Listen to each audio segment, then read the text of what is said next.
आप लोगों को स्वागत है। अगर आप पहली बार आए हैं तो हमारे चैनल को सब्सक्राइब कर लें। आज हम ये पढ़ेंगे कि टेंस कैसे बनाते हैं। काफ़ी बच्चों को समस्या आती है, टेंस नहीं बना पाते हैं। टेंस होता है क्या? सबसे पहले हम ये देखते हैं। तो सर्वप्रथम ये देखते हैं, लिखा है टेंस, फिर क्या लिखा है टाइम। टेंस मतलब होता है काल, काल और टाइम मतलब होता है समय। तो हमारे जो अंग्रेजी है इसको 3 टेंसेस में बांटा गया है। हिंदी में भी 3 टेंसेस में बांटा गया है, टेंसेस में बांटा गया है। देखो, टेंस एक पूरे समूह होता है, जिसे एक बात याद रखना, ये प्रत्येक सेकंड बदलता है। जैसे यहाँ पे पेन रखा है, अब क्या होगा, रखा था, यहाँ पे पेन रखेंगे। तो जो धीरे धीरे समय पीरियड जो होता है, ये जितना ही बढ़ता रहता है, 1 सेकेंड, 2 सेकेंड, 4 सेकेंड, जो बीतता हुआ समय है वो पास्ट में जाता है। जो वर्तमान में लिख रहे हैं, जो चीज़ हम कर रहे हैं वो प्रेजेंट होता है, और जो आगे करने वाले हैं हम उसको फ्यूचर में बताया गया है। तो जो टेंस हैं हमारे 3 हैं, देखते हैं। प्रेजेंट टेंस वर्तमान काल, पास्ट टेंस भूतकाल, भूत मतलब बीता हुआ, फ्यूचर टेंस भविष्य काल। तो यहाँ पे जो 3 टेंस हमारे हैं, ये इनके 4 पार्ट हैं। तो सबसे पहले देखते हैं प्रेजेंट टेंस के कौन से पार्ट हैं। Present indefinite tense, present continuous tense, present perfect tense, present perfect continuous tense. तो आप लोग ये जानते होंगे कि यहाँ से जो डिवाइडेशन है इसको आप अलग कर दें, तो यहाँ पे फ्यूचर लगा दें तो फ्यूचर इंडेफिनिट हो जाएगा, फ्यूचर कंटिन्यूअस हो जाएगा, फ्यूचर परफेक्ट टेंस हो जाएगा, और प्रेजेंट और फ्यूचर परफेक्ट कंटिन्यूअस हो जाएगा। यहाँ पे पास्ट लगा दें तो past indefinite tense, past continuous tense, past perfect tense, past perfect continuous tense. आप ये सोचते होंगे कि सभी टेंस के साथ में हम खाली यहाँ पे टेंस का नाम बदल दें, ये सारी चीज़ें लगती हैं। तो क्यों लगती हैं, इसका जिक्र अभी हम आगे कर रहे हैं। एक हमारा टेंस आया है प्रेजेंट इंडेफिनिट टेंस, तो ध्यान देते हैं।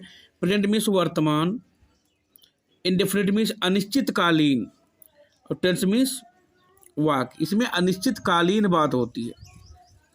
जैसे पहचान इसकी है, ता है, ती है, ते हैं आदि। एक सेंटेंस का जो अनुवाद के नियम है, मतलब जब हम वाक्य बनाएंगे उसके रूल्स क्या हैं, नियम क्या हैं। ये ही, सी, इट। ही में जो है किसी पुरुष का नाम, या जो जेंडर हमारा मेल हो उसका नाम। सी में किसी गर्ल का नाम, या जितने भी जेंडर हमारे गर्ल्स के उसमें आते हैं। फिर इट जो है, इट हम आप जो जानते हैं, झील है, झरना है, पहाड़ है, नदियाँ हैं। तो जो प्राकृतिक चीज़ें हैं उसके लिए हम इट का यूज कर देते हैं, चाहे उसमें जान हो या ना हो। उसके बाद तथा सिंगुलर नाउन्स के साथ वर्ब की फर्स्ट फॉर्म के साथ यस या यस जोड़ते हैं। तो एक बात ध्यान रखना, यस या यस क्यों जोड़ते हो आपको भी बताएंगे। आई, वी, यू, दे तथा प्लूरल नाउन्स के साथ वर्ब की फर्स्ट फॉर्म का प्रयोग होता है। उसमें वर्ब की फर्स्ट फॉर्म में यस या यस जोड़ते हैं, किसमें, ही, सी, इट क्या, सिंगुलर नाउन्स के साथ। सिंगुलर में सिंगल व्यक्ति के साथ। फिर यहाँ पे आई, वी, यू, दे तथा प्लूरल नाउन्स के साथ वर्ब की फर्स्ट फॉर्म लिखी जाती है, मतलब वर्ब का पहला रूप। तो हम जान लेते हैं वर्ब के रूप होते कितने हैं। एक वर्ब के 5 रूप होते हैं। Read, read, read, reading, reads. यहाँ पे हमारी ये जो वर्ब है, ये हमारी इरेगुलर वर्ब है, अनियमित क्रिया है, क्योंकि इसमें तीनों एक ही जैसे है, नियमित क्रिया नहीं है। गो, वेंट, गान, गोइंग, गोज, ये जो है ये हमारी नियमित क्रिया है, नियमित क्रिया में आता है। यहाँ पे गो, ये एक बात याद रखना, वर्ब की जो फर्स्ट फॉर्म होती है वो सदैव प्लूरल होती है। इसको सिंगुलर बनाने के लिए यस या यस जोड़ते हैं। जैसे यहाँ पे देखो, रीड में रीड्स कर दिया, गो में गोज कर दिया। अब देखिए यहाँ पे एक सब्जेक्ट है, सॉरी एक सेंटेंस है। मोहन अपनी किताब पढ़ता है, तो मोहन क्या है, सिंगल, मोहन आ गया। फिर सब्जेक्ट के बाद वर्ब, वर्ब क्या है, रीड। ये बात याद रखना, बिना वर्ब के कोई भी वाक्य दुनिया का नहीं बन सकता।